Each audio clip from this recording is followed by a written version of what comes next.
Hi there, it's Mark, creator of the multi-award winning Future Toolbox here.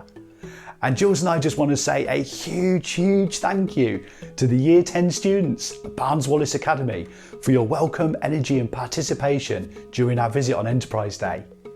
So our workshops, it's all in the mindset. We explored the 3 steps to setting goals and creating positive outcomes. We started off, where are you now?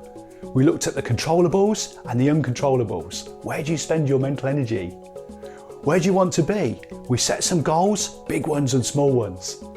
How are you going to get there is formulating a plan and creating some small positive habits and steps towards achieving a positive outcome for your goal.